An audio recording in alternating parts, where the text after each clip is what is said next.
Hello मेरे प्यारे बच्चों, क्या हाल चाल है। आई होप कि आप लोग बहुत ही अच्छे होंगे और आपकी पढ़ाई भी बहुत ही अच्छी चल रही होगी। तो जैसा कि आप लोग देख पा रहे हैं कि यहाँ पर लिखा है एग्जाम 2025 के लिए 10 महत्वपूर्ण नियम। ये अगर आप 10 महत्वपूर्ण नियम मतलब याद कर लेते हैं, पढ़ लेते हैं, ठीक है, तो आपको नियम में कहीं पर भी दिक्कत नहीं होगी। ये 10 महत्वपूर्ण नियम में से जरूर 2 या 3 नियम आपके फंसने वाले हैं। ठीक है, तो यहाँ पर देखिए physics 12th most important topic से ये टॉपिक जो है आपके लिए पेपर के लिए बहुत ही जरूरी है। ठीक ना, ये टॉपिक जो अब मैं आपको बताने जा रहा हूँ, ये टॉपिक आपको स्किप नहीं करना है वीडियो, और शुरू से लेकर अंत तक देखिए। अगर आप लोग अनसॉल्व पेपर का सोल्यूशन नहीं देखें वीडियो, तो प्ले लिस्ट में जाइए, वहाँ पर वीडियो पड़ी है, जाकर वहाँ पर खूब आराम से देखिए। एक एक घंटे की, दो दो घंटे की वीडियो है, आराम से एकदम पूरा सेट एक एक वीडियो में समाप्त कर दिए हम। ठीक है, तो यहाँ पर देखिए पहला आपका है आवेश का क्वांटीकरण का नियम। कौन सा है? आवेश का क्वांटीकरण का नियम। देखिए ये जो 10 महत्वपूर्ण नियम है ना, ये मैं खोज खोज कर लाया हूँ कि जो मोस्ट इंपोर्टेंट, जो बार बार पूछा जा रहा है ना, वही सब नियम है यहाँ पर जो मैं आपको बताने वाला हूँ। तो यहाँ पर देखिए जो क्वांटीकरण का नियम है, देखिए आवेश का, ये आवेश का नियम है। जो क्वांटीकरण का नियम है, देखिए विद्युत आवेश सदैव क्वांटीकृत राशि होती है। क्या होती है? जो आपका विद्युत आवेश होता है वो कैसी राशि है? क्वांटीकृत राशि है। ठीक है, अर्थात किसी धातु चालक में, यानी कि धातु कह रहा है यहाँ चालक है, यानी कि मान लीजिए कोई धातु है, चालक है, यानी कि विद्युत उसमें प्रवेश कर जाए, इसका मतलब यही है। ठीक है, में उपस्थित इलेक्ट्रॉनों, इलेक्ट्रॉन अगर कहेगा तो ई निगेटिव से दर्शाएंगे, वह प्रोटॉन ई पॉजिटिव से दर्शाएंगे। ठीक है, की संख्या के पूर्ण, की संख्या के पूर्ण गुणज के रूप में होती है। इसे ही आवेश का क्वांटीकरण का नियम कहते हैं। ठीक है, देखिए जो आपका विद्युत आवेश है, यह इलेक्ट्रॉन प्रोटॉन की पूर्ण संख्या की गुणज के रूप में होती है। जैसे यहाँ पर देखिए, यहाँ पर ये पूर्ण संख्या, देखिए ये आवेश यानी कि ये क्यू है। ठीक है, ये क्या है? क्यू है, इसको थीटा मत कहेगा, ये क्या आपका क्यू है। ठीक ना, क्यू क्या? आवेश है। इक्वल टू किसके बराबर होता है? जो आवेश आपका होता है ना, ये वाला इलेक्ट्रॉन और प्रोटॉन, इलेक्ट्रॉन को निगेटिव से, प्रोटॉन को पॉजिटिव से। यहाँ पर पॉजिटिव इलेक्ट्रॉन प्रोटॉन के लिए, और यहाँ पर जो निगेटिव है आपका इलेक्ट्रॉन के लिए दिखाया जा रहा है। ठीक है, यन जो है नंबर ऑफ संख्या है इलेक्ट्रॉन या प्रोटॉन की। ठीक है, तो यहाँ पर Q equal to plus minus N E हो गया। इलेक्ट्रॉन के लिए आप जब लिखेंगे तो Q equal to minus N ई लिखेंगे, और जब प्रोटॉन के लिए लिखेंगे तो Q इक्वल टू प्लस यन ई लिखेंगे। ठीक ना, और यहाँ पर देखिए इंटीजर पूर्ण गुणज संख्या, मतलब समझ रहे हैं ना, यहाँ पर जो आपको इसमें कहा गया है कि पूर्ण गुणज के रूप में होती है, तो पूर्ण गुणज होना चाहिए, मतलब एक दो संख्या के रूप में होना चाहिए। यहाँ पर जो अंडरलाइन इसको करिए, यहाँ पर जो ये दिख रहा है ना आपको पूर्ण गुणज, इसको अंडरलाइन करिए। क्यों? क्योंकि जो आपका पूर्ण गुणज है, ये आपके मतलब एक, दो या तीन या चार इस प्रकार से संख्या हो सकती है। वो करड़ी में नहीं होना चाहिए, करड़ी में नहीं होना चाहिए, बटे में नहीं होना चाहिए, 1/3, 1/2, 1/4 इस प्रकार से नहीं होगा। ठीक ना, तब आपका पूर्ण गुणज होगा। ठीक है, ये बात समझ में आई। इस पर एक न्यूमेरिकल से, जो यहाँ पर इलेक्ट्रॉन, इलेक्ट्रॉन की संख्या, जो कितना आवेश होता है इलेक्ट्रॉन पर, 1.6 गुणे 10 की पावर -19 कूलाम, ये इलेक्ट्रॉन पर इलेक्ट्रॉन का आवेश होता है। ठीक है, तो यन बराबर 1 2 3 4 ये संख्या हो सकती है। ठीक ना, जहाँ पर यन इलेक्ट्रॉन या प्रोटॉन की संख्या है। अब देखिए इसी पर एक न्यूमेरिकल से, यहाँ पर देखिए न्यूमेरिकल है, इस प्रकार के न्यूमेरिकल बहुत बहुत आते हैं। किसी धातु को 1 कूलाम आवेश देने पर, धनावेशित करने पर, किसी धातु को हम लोग क्या कर रहे हैं कि 1 कूलाम आवेश दे रहे हैं, यानी कि उसको धनावेशित कर रहे हैं। ठीक है, तब धातु में उपस्थित प्रोटॉन की संख्या ज्ञात कीजिए। ठीक है, क्या करने पर?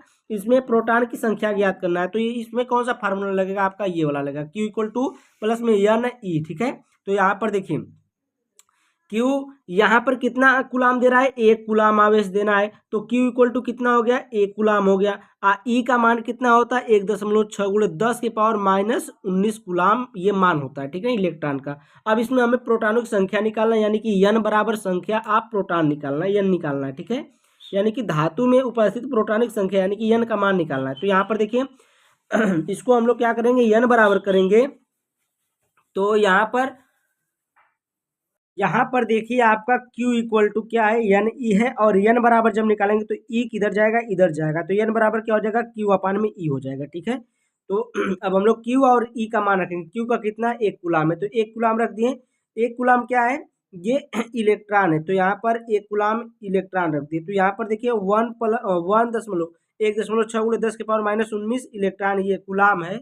अरे यार ये गुलाम है, ठीक है, ये इलेक्ट्रॉन नहीं गुलाम है। तो यहाँ से देखिए सी से सी कट जाएगा, ठीक है, सी से सी कट जाएगा, तो यहाँ पर 1.6 × 10⁻19 बच जाएगा, जो कि ऊपर जाएगा तो प्लस में हो जाएगा। ठीक है एन बराबर क्या हो जाएगा, वो 1 × 10⁻19 हो जाएगा, बट्टे में 1.6 है। यहाँ पर एक से यहाँ पर क्या हो जाएगा, यहाँ पर अगर जीरो लगाएंगे तो यहाँ पर एक घट जाएगा, तो यहाँ पर 18 हो जाएगा। जब इससे भाग करेंगे तो ये आएगा 6.25।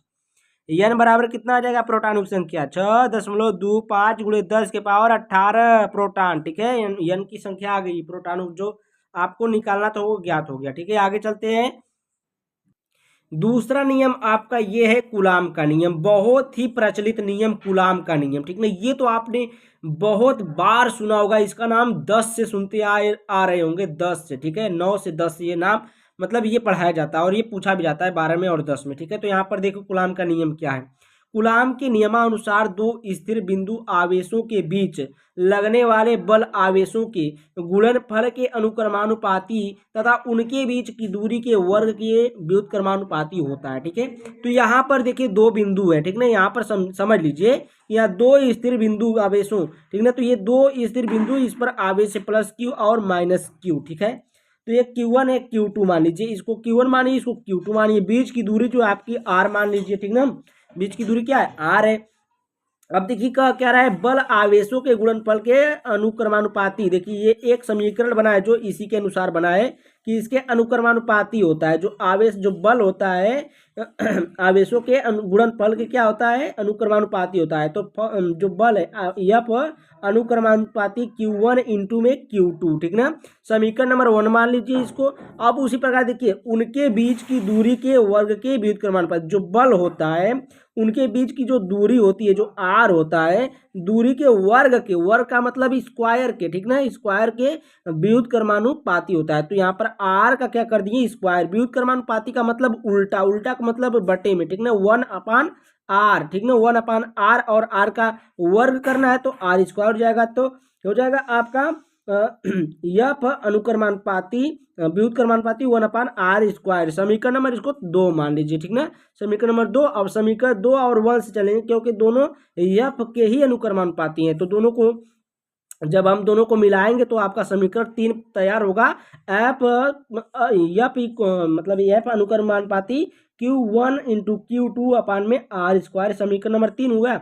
अब देखिए यहाँ पर हम लोग एक स्थिरांक लगाएंगे या इसको नियतांक चाहिए कहिए चाहे कांस्टेंट कहिए, ठीक है, बात एक ही है। तो एफ इक्वल टू क्या हो जाएगा, यहाँ पर जब यहाँ पर इसके जगह पर के लगाएंगे, ठीक ना, तो यहाँ पर एफ इक्वल टू हो जाएगा के Q1 इंटू Q2 अपान में R²। जब हम लोग के बराबर 1 लेंगे, लेकिन के का मान देखिए यहाँ पर होता है 1/4πε0। जब हम लोग न्यूमेरिकल लगाते तो इसी मान को रखा जाता है। ठीक है, उस प्रकार से अगर हम लोग के बराबर 1 मान लेते, कभी कभी के बराबर समान हो जाता है, के जो होता है समान हो जाता है के का मान, तो हम लोग के बराबर 1 मान लेते हैं तो सवाल में आसानी हो जाता है। तो Q1 इंटू Q2 अपान में R²। ठीक है, ये क्या है, CGS प्रणाली में है। और जब इसका मान ये वाला रखेंगे के बराबर 1/4πε0, तो यहाँ पर हो जाएगा 1/4πε0 इंटू में Q1 इंटू Q2 अपान में R²। ये आपका फार्मूला होगा कौन सा, कूलाम का नियम का। ठीक है तो कोई भी अगर पूछेगा तो यहाँ पर आपको ये फार्मूला का, कूलाम का नियम का फार्मूला बता देना। ठीक है, अब यहाँ पर देखिए आपका जो न्यूमेरिकल वैल्यू होती है 9 × 10⁻9 होती है न्यूटन इंटू मीटर स्क्वायर प्रति कूलाम, ये के का ये मान होता है। ठीक है, न्यूमेरिकल वैल्यू। अब देखिए यहाँ पर कूलाम के नियम की विशेषताएं, कूलाम के नियम की कुछ विशेषताएं देखिए, जैसे में पहला, यह नियम स्थिर बिंदु आवेशों के बीच आवेशों के लिए लागू होता है। ठीक ना, जो यहाँ पर मैं बताया हूँ स्थिर बिंदु ये वाला, तो तो इन्हीं के बीच क्या होता है, लागू होता है। ठीक है। दूसरा है कुलामी। कुलामी बल माध्यम पर निर्भर करता है। जो माध्यम होता है इसका कि कौन सा माध्यम है, माध्यम पर ये निर्भर करता है। ठीक है। तीसरी पॉइंट है कुलामी बल आकर्षण या प्रतिकर्षण प्रकृति का होता है। जो कुलामी बल होता है आपका, ये कैसा होता है, आकर्षण या प्रतिकर्षण प्रकृति का होता है। ठीक है। चौथी पॉइंट है कुलामी बल दूरी के वर्ग के व्युत्क्रम व्युत्क्रम नियम का पालन करता है। जो यहाँ पर व्युत्क्रम आपको दिखाए है ना, ऊपर व्युत्क्रम दिखाए हैं, वो उसी का कह रहे हैं। ठीक ना। कुलामी बल जो होता है दूरी के वर्ग के व्युत्क्रम व्युत्क्रम नियम का पालन करता है। ये दूरी का क्या कर देता है, वर्ग कर देता है व्युत्क्रम में। ठीक है, नीचे बटे में। पांचवा है कुलामी बल प्रकृति में द्वितीय सबसे प्रबलतम बल होता है। ठीक है। जो आपका कुलामी बल होता है ये क्या होता है, द्वितीय सबसे प्रबलतम बल होता है, लेकिन ये प्रथम वाला प्रबलतम बल नहीं है। ठीक है, वो कोई और है। आगे चलते हैं हम लोग, इसकी सीमाएं देख लेते हैं।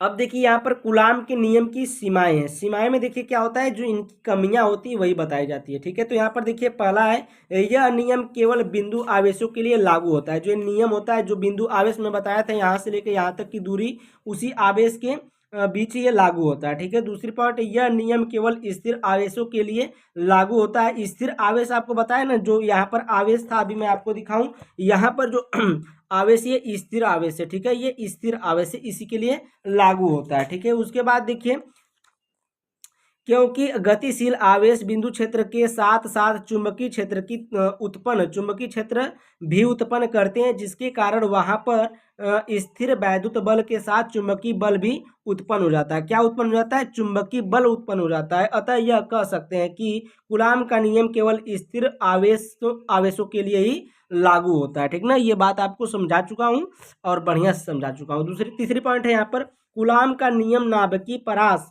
यानी कि जो नाभिक का ये मान होता है 10 की पावर जो फर्मी होता है, फर्मी बराबर होता है 10, एक फर्मी बराबर कितना मीटर होता है, 10 की पावर -15 मीटर होता है। ठीक ना, के लिए लागू नहीं होता है, क्योंकि नाभिकीय परास में प्रबलतम नाभिकीय बल कार्य करता है। जो सबसे प्रबलतम बल होता है वो इस पर कार्य करता है। ये तो द्वितीय वाला है ना, ये तो जो कूलाम का नियम है द्वितीय सबसे प्रबलतम बल है, लेकिन फर्स्ट वाला तो नहीं है, इसलिए जो फर्स्ट वाला होता है वो वाला काम करता है, जिसकी तुलना में स्थिर वैद्युत बल कूलामी बल नगण्य हो जाता है। जो आपका ये कूलामी बल होता है क्या हो जाता है, नगण्य हो जाता है। ठीक है, यहाँ तक आपको समझ में आया, स्क्रीनशॉट मारिए सीमाएं का, ये सीमाओं का स्क्रीनशॉट मार लीजिए। आगे चलते हैं हम लोग, देखिए किरचॉफ का नियम, जो तीसरी पॉइंट है आपका किरचॉफ का नियम। ठीक ना, किरचॉफ का नियम भी एकदम बहुत ही इजीली तरीके से समझाएंगे, जैसे हम आपको दोनों नियम समझाएं उसी प्रकार से किरचॉफ का नियम भी समझाएंगे। तो यहाँ पर देखिए किरचॉफ के नियम को हम कौन कौन सा नाम दिए हैं, देखिए यहाँ पर केसीएल का मतलब क्या होता है पता है, किरचॉफ करंट लॉ। ठीक है,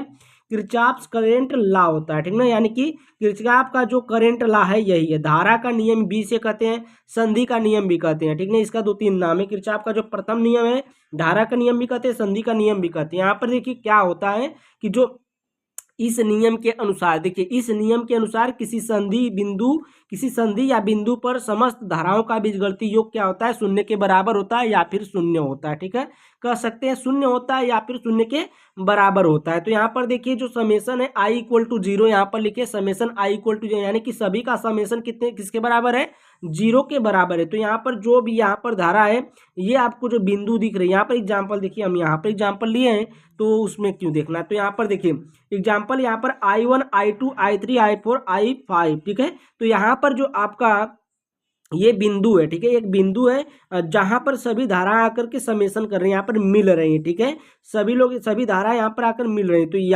यहाँ से धारा कुछ जा भी रही हैं, कुछ आ भी रही हैं। तो देखिए इधर से जो आ रही है वो पॉजिटिव में लिखे जाएंगी, और यहाँ से जो आ रही है ये सब आने वाली जो धारा होंगी सब पॉजिटिव में लिखेंगे। ठीक है, और जो इससे दूर जाने वाली होंगी, जैसे इधर जा रही है तो निगेटिव हो जाएगी, इससे दूर जा रहे हैं निगेटिव। जैसे यहाँ पर देखिए लिखे हैं I प्लस निगेटिव लिखिए, चाहे इधर साइड में लिखेंगे फिर इधर लेकर आएंगे तो निगेटिव होगा। देखिए I1 + I2 + I3, यानी कि ये देखिए I1 I2 I3 सब जा रहे हैं तो प्लस में, बराबर के बाद जब ये वाली धारा जा रही है तो ये बराबर के बाद लिखेंगे। ठीक ना, तो यहाँ पे डायरेक्ट लिखेंगे तो माइनस में लिख दीजिएगा, अगर डायरेक्ट लिखना है तो इसको माइनस में लिखिए, -I4, और ये जा रही है तो -I5। ठीक ना, बराबर में किसके, 0 के बराबर होता है। नोट देखिए क्या इसमें नोट लिखे हैं, नोट, किरचॉफ का प्रथम नियम आवेश संरक्षण नियम का पालन करता है। जो आवेश संरक्षण का नियम होता है I = डी थीटा अपन में डी टी, ठीक ना, जो थीटा होता है कांस्टेंट होता है, इसमें कांस्टेंट होता है, और जो I equal to D theta upon में डी टी, ये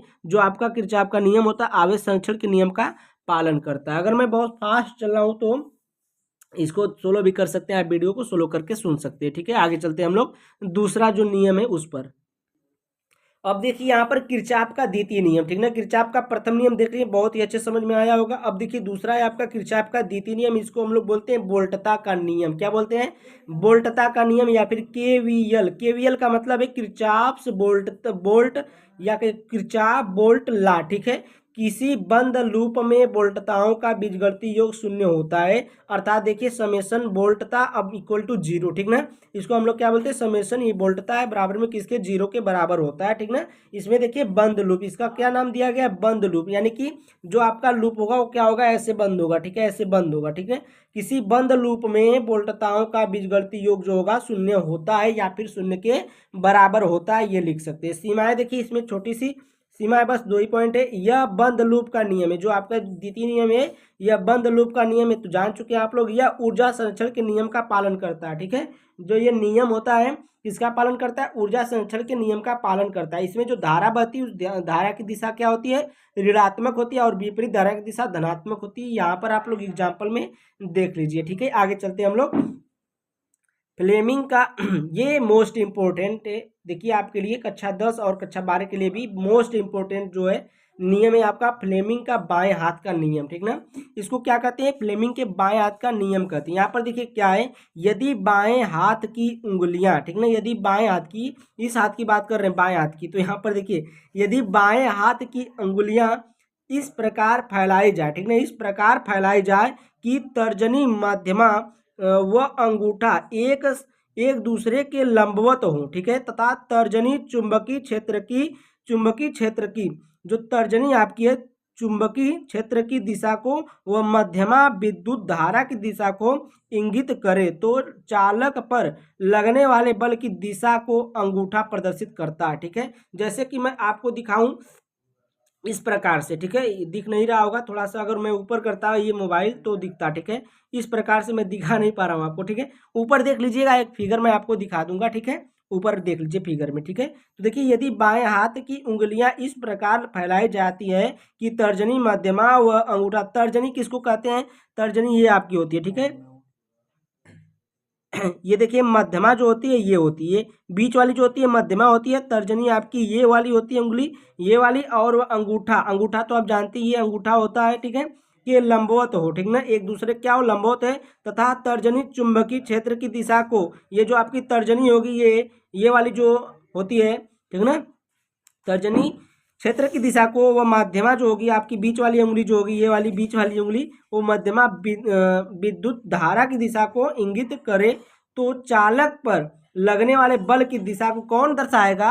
आपका अंगूठा दर्शाएगा। कौन दर्शाएगा? आपका अंगूठा दर्शाएगा, ठीक है। आगे चलते हैं हम लोग। तो यहाँ पर देखिए आप 6 वाला नियम है, छठा नियम है बायो सावर्ट का नियम। इसको बायो सावर्ट का नियम कहिए चाहे बायो सेवर्ट का नियम कहिए, बात एक है। ये किसी भी प्रकार से आए तो इसको फोड़ दीजिएगा, ठीक है। आगे चलते हैं। यहाँ पर देखिए जब किसी धारावाही चालक तार में धारा प्रवाहित की जाती है तो उसके चारों ओर चुंबकीय क्षेत्र उत्पन्न हो जाता है। यानी कि ये देखिए एक तार है, ठीक है, ये एक तार है, इसमें क्या किया जाता है ये एक धारावाही तार है, ठीक है, ये धारावाही चालक तार है जिसमें धारा प्रवेश करे, यानी कि धारा प्रवेश कर सके, ठीक है। चालक तार में धारा प्रवाहित की जाती है तो उसके चारों ओर चुंबकीय क्षेत्र उत्पन्न, इसके चारों ओर देखिए ये जो चारों ओर है इसके क्या हो जाता है? चुंबकीय क्षेत्र उत्पन्न हो जाता है। इसी नियम को हम लोग क्या कहते हैं? बायो सेवर्ट का नियम कहते हैं। तो यहाँ पर देखिए आपको ये थीटा दिख रहा है, थीटा, और यहाँ पर आई ये धारा प्रवाहित की जा रही है, यहाँ पर थीटा लगा है। अब देखिए जो इसमें ज्या होगा वो साइन थीटा होगा, ठीक ना, क्या होगा? साइन थीटा होगा। तो यहाँ पर देखिए पहले ये जो आपका चुंबकीय क्षेत्र है, जो आपका ये क्या है? चुंबकीय क्षेत्र है, किसके समानुपाती है? आई के। इसको समीकरण 1 मान लीजिए। दूसरा ये जो चुंबकीय क्षेत्र है प्रोपोर्शनल किसके व्युत्क्रमानुपाती है? 1/r², यानी कि इसकी दूरी की स्क्वायर वर्ग के बराबर है, मतलब व्युत्क्रमानुपाती है, ठीक है। और देखिए जो चुंबकीय क्षेत्र है आपका डीएल, यानी कि इसकी लंबाई जो है ये बता रहा है, ठीक है। और ये आपका जो साइन थीटा है आपका ये कोण दिखा रहा है, ठीक है, डीवी, जो आपका चुंबकीय क्षेत्र है किसके?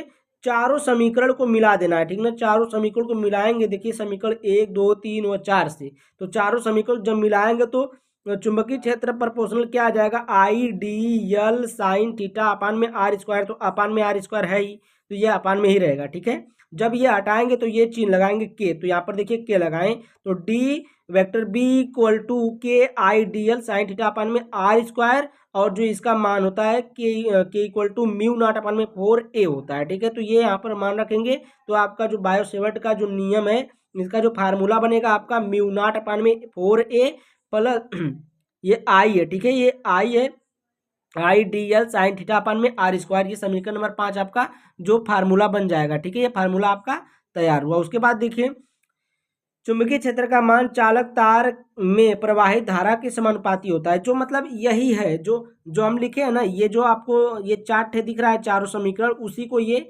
मतलब दर्शा रहा है, दिखा रहा है, बता रहा है, ठीक है।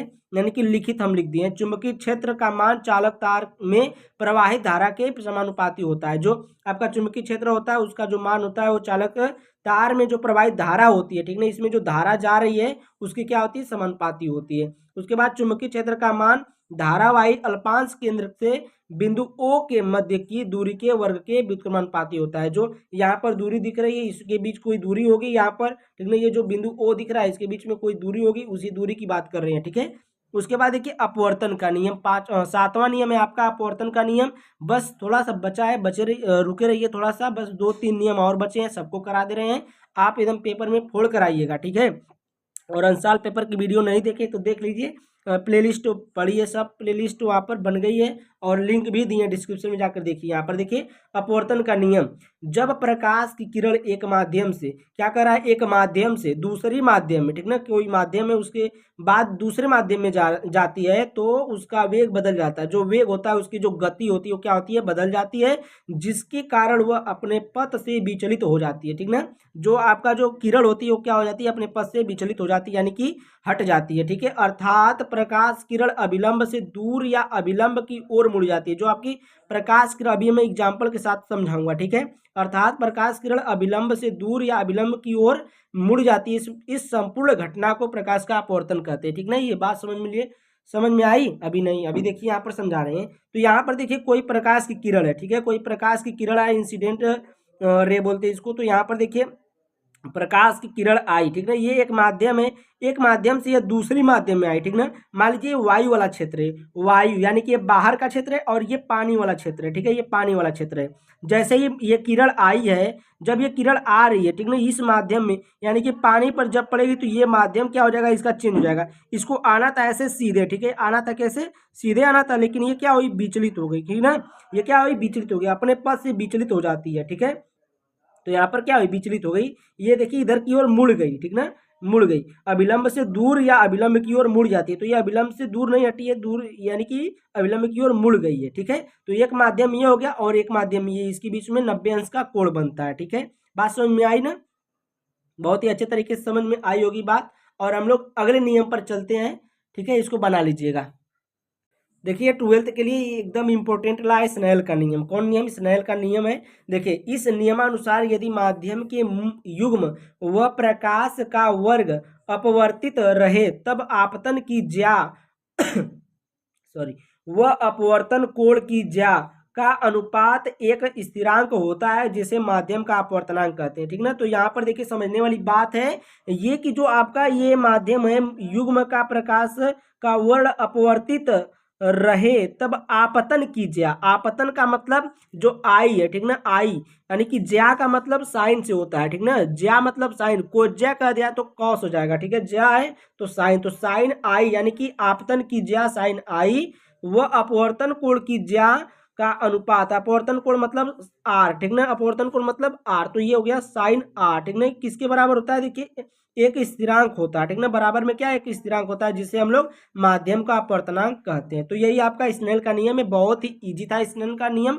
और हम लोग देखिए एम्पियर का परिपथी नियम देखते हैं, क्या है एम्पियर का परिपथी नियम। तो एम्पियर का परिपथी नियम बहुत बार पूछा है, ये सेट नंबर 1 में ही पूछा है, ठीक है। देखिए एम्पियर के परिपथी नियम के अनुसार चुंबकीय क्षेत्र का रेखीय समाकलन बंद पथ के अनुदिश का निर्वात की निर्वात की चुंबकशीलता व बंद पथ में प्रवाहित धाराओं के बीजगणितीय योग के के गुणनफल के बराबर होता है। ठीक है, तो यहाँ पर देखिए आपको मैं समझा दूं, ये जो एम्पियर का परिपथी नियम होता है क्या बोल रहा है कि रेखीय समाकलन बंद परिपथ के। तो यहाँ पर देखिए ये जो समाकलन का चिन्ह दिख रहा है ये रेखीय समाकलन का है, तो ये रेखीय समाकलन इस प्रकार से रहेगा। ठीक ना, बंद समाकलन ये बंद परिपथ पर है, ये रेखीय समाकलन इसको कहेंगे। ठीक ना, रेखीय समाकलन बंद पथ के अनुदिश का निर्वात की चुंबकशीलता व बंद पथ में प्रवाहित धारा के बीजगणितीय योग के गुणनफल के बराबर होता है। तो इसमें जो चुंबक क्षेत्र है, चुंबकीय क्षेत्र है, चुंबकशीलता यानी कि चुंबकशीलता है, और जो इसमें जो धारा है, ठीक है, ठीक है, तो ये धारा है और ये DL है। ठीक है, इसके क्या होता है बीजगणितीय योग के गुणनफल के बराबर होता है। तो म्यू नॉट आई, ये समेसन क्या दिया आई, तो यहाँ पर क्या है समेसन आई यानी कि जो आपकी धारा है उसका बीजगणितीय योग। ठीक ना, ये क्या है समेसन आई दर्शा रहा है। ठीक है, तो यही आपको समझना था। यहाँ पर देखिए नोट है, यह नियम केवल बंद पथ के लिए लागू होता है। जो आपका एम्पियर का नियम होता है परिपथी, वो किसके लिए होता है, केवल बंद पथ के लिए होता है। उसके बाद देखिए इस प्रकार से इसको लिख लीजिएगा ये। ठीक है, उसके बाद यहाँ पर देखिए वेयर, ये आप लोग पढ़ लीजिएगा। देखिए थीटा इक्वल टू इसको क्या कहते हैं और इसको क्या कहते हैं, इसको आई समेसन आई को क्या बोलते हैं, यहाँ पर म्यू नॉट क्या है निर्वात की चुंबकशीलता है, और ये समेसन आई जो है बंद पथ में प्रवाहित धाराओं का बीजगणितीय योग है। ठीक है, उसके बाद देखिए हम लोग लास्ट नियम पर चलते हैं, कौन सा है। अब देखिए नियम नंबर आपका आ गया 10। ठीक है, नियम नंबर 10 क्या है, गॉस का नियम। ठीक है, गॉस का नियम देखिए, गॉस के नियमानुसार किसी बंद पृष्ठ से परिबद्ध फ्लक्स का मान उस बंद पृष्ठ में समस्त आवेशों का बीजगणितीय योग तथा निर्वात की विद्युतशीलता के अनुपात के बराबर होता है। ठीक है, जो आपका गॉस का नियम होता है वो बंद पृष्ठ में होता है। ठीक है, एक बंद पृष्ठ होता है इस प्रकार से गोला टाइप बंद पृष्ठ में होता है। फ्लक्स का मान उस बंद पृष्ठ में समस्त आवेशों का, जो आवेश होते हैं जो Q है, देखिए यहाँ पर Q बीजगणितीय योग तथा निर्वात की विद्युतशीलता, जो विद्युतशीलता है उसको म्यू नॉट से यहाँ पर दिखाया गया है, विद्युतशीलता के अनुपात के बराबर होता है। तो देखिए गॉस का नियम फाई ई से दर्शाया गया, बराबर किसके होता है Q, जो यानी कि आवेश होता है उसकी बीजगणितीय योग यानी कि समेसन आई, और ये क्या है अनुपात है, तो विद्युतशीलता के अनुपात के बराबर होता है। तो यहाँ पर देखिए विद्युतशीलता है म्यू नॉट आपका एप्सिलॉन नॉट हो गया, तो समेसन आई समेसन क्यू अपान में क्या हो जाएगा आपका ये आपका एप्सिलॉन नॉट हो जाएगा। ठीक है, यानी कि अनुपात की बात कर रहे हैं तो बटे में ही रहेगा। ठीक है, तो आपका गॉस का नियम ये कंप्लीट हुआ, यानी कि 10 नियम में आपको कंप्लीट करा चुका। अगर 10 नियम में से एक भी नियम समझ में नहीं आया हो तो कमेंट करके आप लोग बताइएगा, मैं फिर से आपके लिए वीडियो बनाने के लिए तैयार हूँ। ठीक है, जो नियम नहीं आएगा उसके लिए मैं फिर से वीडियो बना दूंगा। Thank you, bye bye for watching my video. जाकर देखिए सॉल्व पेपर वीडियो, बाय।